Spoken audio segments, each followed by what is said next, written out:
Hello again, everyone, and welcome to the next in our series of COVID-19 webcasts connecting you all while you're at home. These are being brought to you by Travel Weekly. I'm Lucy Huxley, and I'm joined today by Miles Morgan, who is the chairman of Miles Morgan Travel. They've got 18 shops on the high street, and I'm joined by Amanda Matthews, who is the founder and managing director of Designer Travel. It has one branch, but predominantly it's a home working business and now has 90 agents working from home. So welcome both of you. Thank you for joining us. Miles, I'm going to come to you first because actually you appeared on our very first webcast. It was about, over 3 weeks ago now, just after we went in. And at the time, Miles, we were hoping that any day we would see an announcement from the government in terms of a relaxation of the package travel rules.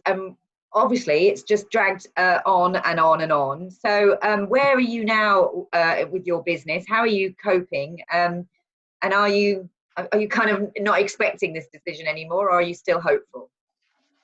I think I remained. I think I was probably frustrated when we spoke last time, but was expecting an announcement. Obviously, it hasn't happened, and I think as the days trickle to weeks and the weeks now trickle to months, I think it becomes less and less likely potentially. And I think the difficulty for travel agents at the sharp end, which is all of my team and myself, is that lack of clarity and the messages keeping changing does not make doing the job easy and offering the very best advice to our customers, because you're moving, it's a moving feast all of the time. And so it's a challenging environment to work in. And you can understand when we spoke last time, which was 3 weeks or more ago, why it was like that.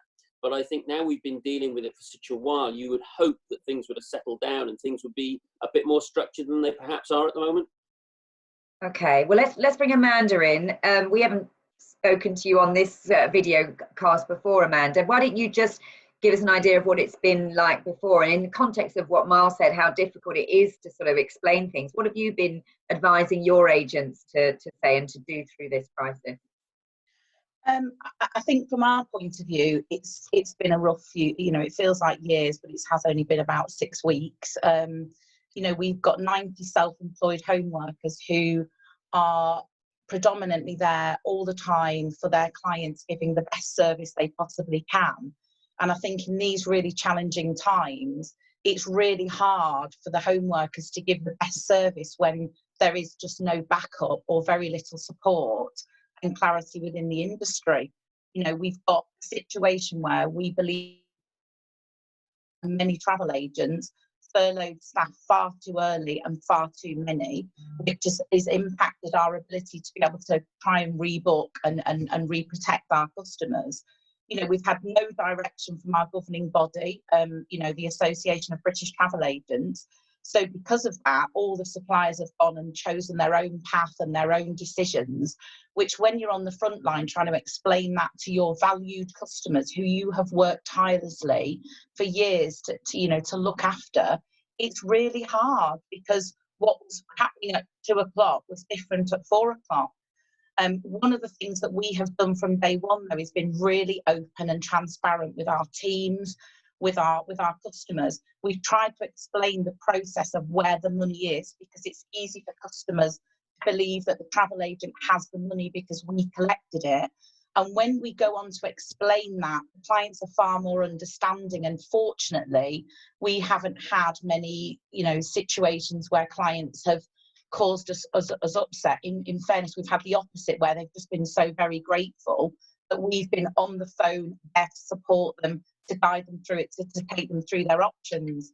The other thing that we've done from day one is really understood the value of saving every sale. And so we didn't furlough any of our employees until the beginning of April. And even at that point, we've only furloughed 7 of them, because for every one of those bookings that we save, the home workers are protecting their livelihood that they've already worked hard, because nobody's protecting commission, etc., apart from a couple of the cruise lines. So we've been celebrating since day one all of the rebooks, all of the new books, and we're kind of looking forward. But that is being hampered once we get out of April and March and April departures by suppliers and airlines who are just not playing fair. They've got They're not being creative, they're not being flexible, they're not thinking out of the box to give us the opportunity to lock in all those customer holidays, and so that the clients don't need to leave deposits. So a bit like Miles, I think, you know, we've come through the worst. It's much calmer, but it's getting more and more frustrating for frontline travel agents to help their clients. Would you agree with that?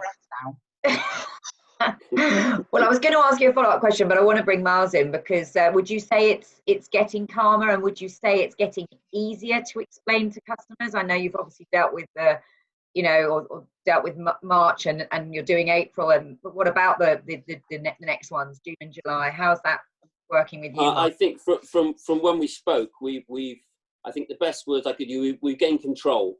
So we're now in control of the situation as far as looking after clients. We're now looking forward and doing May and June, whereas before we were on complete catch-up. And as Amanda said, I think the challenge of getting reprotects, which actually is what it's all about, that's our future, is to hang on to those clients, both short-term but also long-term, to make sure we give them the best advice. That's the key thing. And it is quite difficult, because you're finding an awful lot of suppliers have furloughed maybe too many people. They're not answering the phones. You know, we're finding actually quite a number aren't even open on a Saturday at the moment.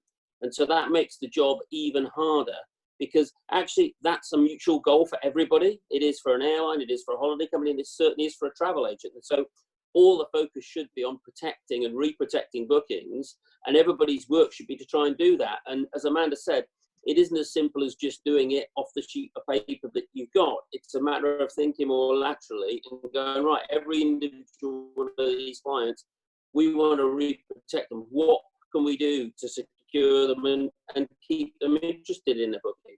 Yeah. So what are you doing when you get faced with these obstacles, whether it be a tour operator not being open, or I know some of them are just directing you to a COVID-19 policy on their websites. I mean, clearly you're wanting to speak to people. How are you getting around these issues, Amanda? Well, I think at the end of the day, what we're trying to do is get suppliers to understand that they need to be the ones that take the obstacles out of the way. You know, it is within everyone's interest to save the sale, and they should be putting their best people. Excuse me, sorry about my dogs. They should be putting their best people. Teenager downstairs. It's priceless TV there. At least he's got his clothes on. Sorry, the suppliers we should all be on the same team here. The objective would be to help protect as many of our customers' bookings as possible, whether they're travelling March, April, May, June, July, August. So what they've all been doing is concentrating on the here and now. So the next 7 days, the next 28 days. But in the meantime, we're shouting, saying, hold on, we've got clients that are due to pay big balances in July and August that are saying they won't pay. We need to get them transferred. They are as important as the clients going in March and April, because nobody's going anywhere. So nobody's flying. There's no urgency in that. Why do we have to sort the first 28 days out? We should be sorting the clients out that want to make that commitment to rebook. So I think why are they only allowing 28 days? Do you think, is it because they just haven't got the staff or the resource or the scope? They're not looking outward, they're looking just tomorrow. Because lots of them are saying, lots of them are just saying, don't contact us yet, we don't want to hear about this. And you say that to and categorically is fine, I'll just lose my deposit. And some of them have paid such a small amount of deposit that then that booking opportunity is lost. So, you know, when it's too easy at the moment for suppliers to say the computer says no, and you know, we're creative people, we're very, you know, we're smart travel agents, we know what we're doing, and quite often we're giving them the ideas to help save the sale. And you know, if they take the time to listen and work with us, we are absolutely having huge success in saving the sale. But where we're too busy, no, we've got our hands tied. Now, having said that, there's some amazing performances. You know, Jet2 have been incredible, I have to say. You know, we do a lot of business for Jet2. They've made the whole process really straightforward. You know, it doesn't matter when you're travelling, as long as the holiday's £1 more, you can move all the clients' deposits to a future holiday. don't have to phone anyone. You fill out a very straightforward form. It's amazing. And then you've got the opposite with people, say, like TUI, who have closed all their retail shops. In my opinion, would probably need the help of travel agent partners more than ever before to help them save the sale. You can't get through. You're charging an amendment fee, which is more than the original deposit that we've collected. We've got to pay a higher deposit if we want to move bookings. Well, the answer is simply we're just going to lose those sales. So it's really frustrating. And of the, the ones you've been working on so far, I know you're working on all months ahead, but how many have you managed to save? I mean, and what percentage are you losing, would you say? I mean, at the moment, in kind of March and April, we're saving about 50%. And once we go into kind of May, June, we're at about 25%. But once we get into July and August, we're on, at the moment, about 5 to 10%. But these are the bookings that are coming up, and they are going to be the hot potatoes right now, because people, customers, quite rightly, are not going to want to pay a big balance to not even be guaranteed that they can get their cash back and when they can get it back. So at the moment, they're the ones that I believe as an industry we need to be really creative with, to find ways to move their bookings on if the client so wishes to do that. Some of them are still paying their balance and hoping they'll be going away. But it's an out of the box, the new normal. Everyone's an individual. We need to find ways to make sure the clients are happy first and foremost, but giving travel agents some options. Another one, EasyJet. So any booking we've got with an EasyJet, they've gone on, we're really flexible. You can change the date, you can do whatever, except they've got no flights out after the 31st of March. However, EasyJet holidays, funnily enough, have got on October. Now, if they put that product on sale for travel agents and tour operators who have supported them for many years, that would take a lot of our headaches away. Why can't they do that? Get next summer on sale sooner, so you can actually. And they've got it online on their own. Got it for their holidays, for their own holidays. It's there. Okay, well, hopefully they'll watch this and we'll get an answer from them. Miles, I mean, obviously we've talked about this being unprecedented. We know this is, the industry's not been geared up for this. But would you agree with Amanda that because of that, because it is such extraneous circumstances, that people need to adapt and work differently and not just have a standard process for you guys to contact them? Would you agree with Amanda? I do. I think that the start point is having somebody at the front end that can answer the phone. And I think that, the furlough is not perfect for our industry. We're probably unique in our position in terms of never been busier with zero income. But equally, it does have elements of flexibility. For example, tomorrow I'm changing the whole of my pack of guys that have been working for 3 weeks, because the furlough scheme allows you to change every 3 weeks. So, the commitment of a supplier to bring back a load of staff to work for 3 weeks, to actually get on top and get ahead on the summer departures, just to me seems absolute common sense, because they're not committing to keeping them on. The furlough scheme is now extended to the end of June. So there's more ability for them at the end. But once they lose these customers for summer, you cannot get them back. So now is the chance for them to put people on, answer the phones, allow travel agents to get reprotect, which is crucial, rather than just furloughing people, saving money, and actually longer term, losing both the client forever, but potentially the client short term as well. It's, for me, it's a no-brainer decision to bulk up their staffing, albeit maybe just for 3 weeks to get ahead of the game. Okay. All right. Well, hopefully someone. Sorry, Amanda, did you want to say something? Yeah, what I was going to say is I think on the furlough scheme, it would have been really useful for some, government lobbying to explain maybe why in travel we should have been able to apply for the scheme, but be able to work, because it's not like we're here making money. We're protecting earnings and in many cases losing money. The other thing I was going to say is that, with a home working company where people are self-employed, the furlough scheme hasn't obviously applied to us. So we have got an amazing opportunity. In fact, any home worker that's working out there, because you've got, all the retail shops closed. You've got clients that absolutely are ready to make new bookings. In the last 7 days, we've made 51 bookings worth nearly £300,000, nothing to do with COVID-19. So there are huge opportunities to take advantage of if you are self-employed What are they booking and when for, Amanda? Is it all for 2021? And where are they? What kind of things? For later this year, kind of November onwards, October, November onwards, and mostly into 2021. And you know, is it anything or? And they are locking in prices before we all know they will go up when this crisis is kind of over. Is that something that you're actually pushing as well, telling them now that best time is to get the price now? Miles, you're nodding. Is that what you're saying? Are you seeing some good forward bookings?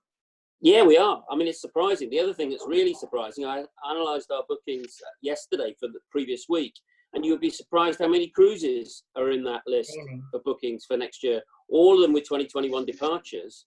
But it shows some positivity because obviously cruises had quite a hard time since COVID hit. But it's lovely to see that people actually have confidence to book cruise for 2021 as well. Okay, and no problem then making those forward bookings in terms of contacting people. Is it more that it's more these sort of... You can just book them on the system, so it's simple. Fine. It's where it's more complex. And Lucy, the other thing is that, you know, as travel agents, we have quite long memories. So where people have not been treating the travel agent community very well with the way they're dealing with their short-term bookings, our bookings are going to those that haven't furloughed everyone, that have left some productivity, some creativity in their business. So it's a combination of those that are easy to book online, like Jet2, and those that are really working with us to help us to generate new inquiries and save bookings. So it's not all online for us. It's like, you know, there's some cruise in there, a lot of Maldives, a lot of honeymoons. So, but we are remembering those that are, you know, helping us with the save the booking plight as well. Okay. One of the things I wanted to talk to you about, just related, is around insurance, because we didn't touch on that last time, Miles. And I know, Amanda, you had some thoughts on that. You were saying that it would be really helpful if the insurance companies could step up. What did you mean by that? Yeah, I mean, at the moment, we've got a situation where a lot of our clients tried to make an insurance claim for their lost holiday that they couldn't travel on, of which we've had very little success because they basically, all the insurances or most of them have thrown back that, you know, you've got to go back to your travel agent and you've got to provide all this information, and, you know, so we've really got nowhere on that. But the more worrying thing, I think, is that the new bookings that we're making, you know, the insurers at the moment are not covering for COVID-19. And I don't believe that people are worried too much about their money, because they know that as a travel agent or a supplier, that's protected, albeit waiting for refunds and credit notes. But what they are also not covering is if people get ill.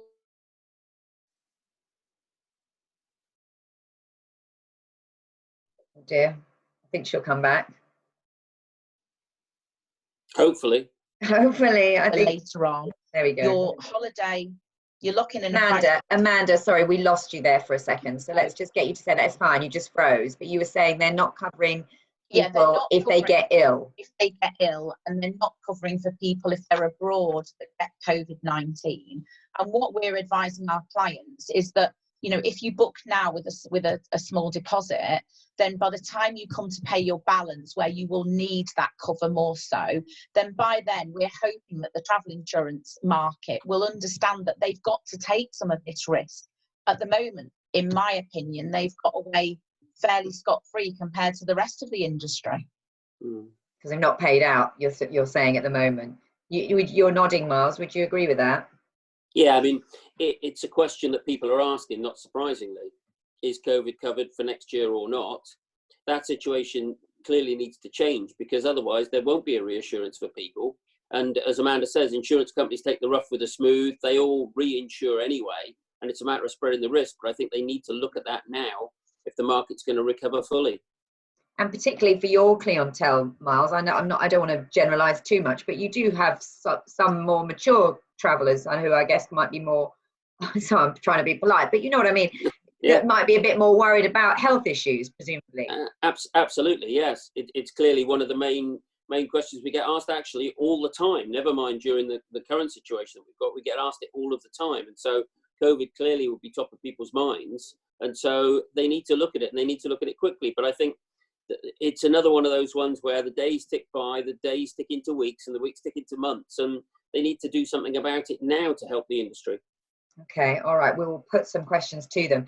I just want to hope not jump around too much, but I wanted to go back, Amanda, because you are specifically telling your home workers what to say when people are wanting their money back, or you've given a kind of dialogue that they should explain that the money isn't with you and it's gone up the chain. And can you just, I guess, for other agents that are listening to this, because you're having some success, aren't you, with just trying to really explain, and just give me the wording that you're giving to. I mean, before we have, when we get a customer on asking about their options, before we even go into what the options are, we take the time to explain to the clients, can I just explain where your money is right now? You've paid us as a travel agent your holiday money, for which we have taken a small commission. We have then passed it to the supplier, which at the time of booking was the best supplier that we could find to put your holiday with. They in turn have taken a small commission. The rest of your money then has gone to the relevant parts of your holiday, whether that be a flight, a cruise.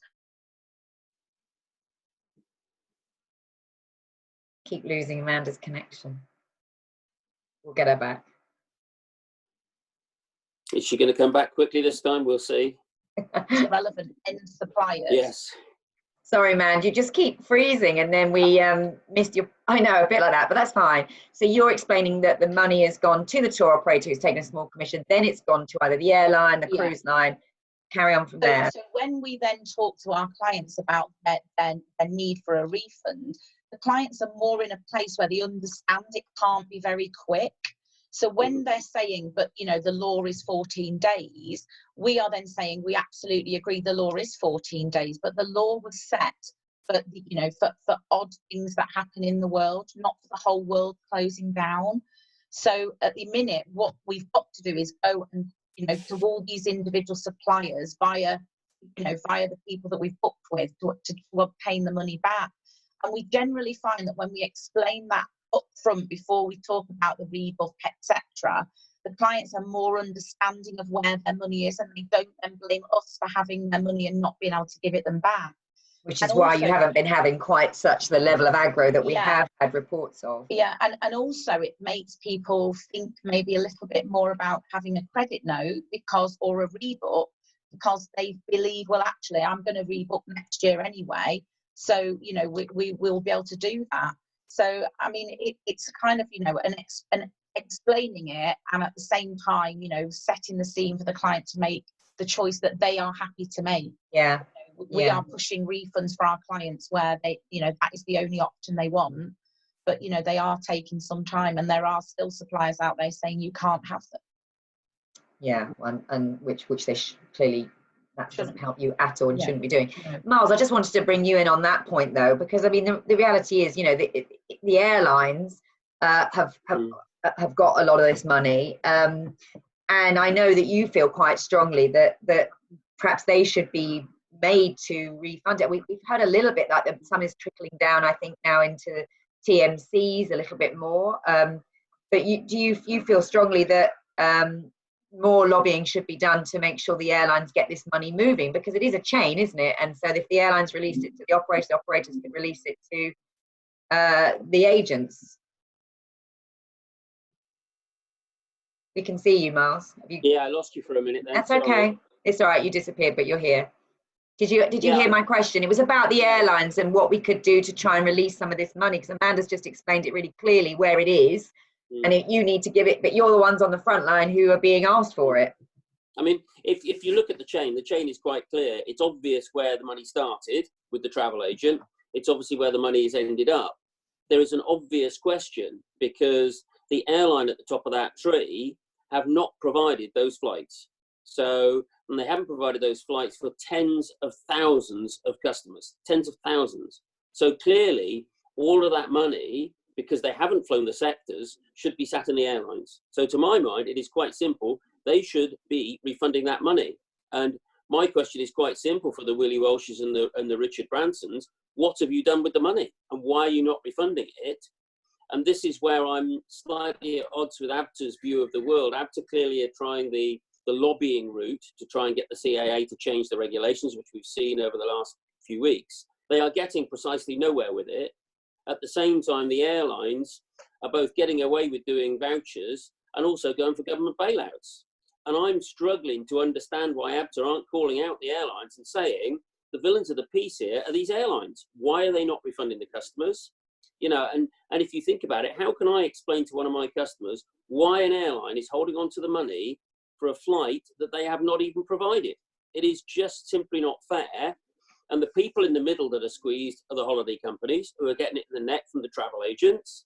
And then the travel agents on the front line are absolutely getting it in the neck from customers, rightly so, because their hard-earned money isn't being refunded. So you think that ABTA should redirect its efforts to call out the airlines rather than really continuing with this government lobbying? Totally, because whilst it won't solve the whole problem of refunds, if all of a sudden the holiday companies were given the funds for the flights, just the flights alone, that would have a massive impact on their cash flow and help them amazingly in terms of being able to refund an awful lot of customers almost straight away. And like I say, there is no justification for those airlines holding the money. And I sincerely hope that if things carry on as they are not allowed to ever be in that position ever again, because it's appalling behaviour. And of course, the consumers are seeing in the national press every day about airlines, as you mentioned yourself, asking for bailouts, which they can't understand it then, and that's when the questions come at your door. Yes, yeah, it's simply not fair, Lucy. That there has to be a look at it. And like I say, I think ABTA have tried the lobbying route. They relaunched the social media campaign with Save Future Travel. It doesn't appear to be going anywhere. And in the meantime, what's happened is ABTA changed their advice last week and changed it so these refund vouchers have got various dates depending on people's expiry date of their bonding. Yeah. And of course, that has made it even more complicated for travel agents, and it's made even more flexibility for suppliers. And we've got the situation where Amanda mentioned some not refunding at all. We've got some coming through saying, yes, you're going to get a refund by the 31st of October. And to my mind, that is completely unsatisfactory. There is no justification for somebody waiting 6 months for a refund in any scenario. So when it was July the 31st, you felt that was a grace period that was sensible, but now it's extending, because you say October, some are into May next year. So, and I guess some consumers, that doesn't wash with some of your customers. For me, it's a complete laughing stock. You know, and as an industry, we look somewhat embarrassing, in my opinion, that we are simply not joined up. And it is like the Wild West out there with people doing what they want to do and making up as they go along to try and get themselves through what is difficult times. We all accept that. And that's why I feel the villains of the piece, the airlines, need to be called out, and they need to be called out and held to account. And, you as one of our main newspapers in the UK for the travel industry, where are the airlines? Where are they responding to those uncomfortable questions? What are they saying? We have invited a few to come on one of these webcast, Miles, but we haven't had a good response just yet. We will continue trying. We will absolutely do that.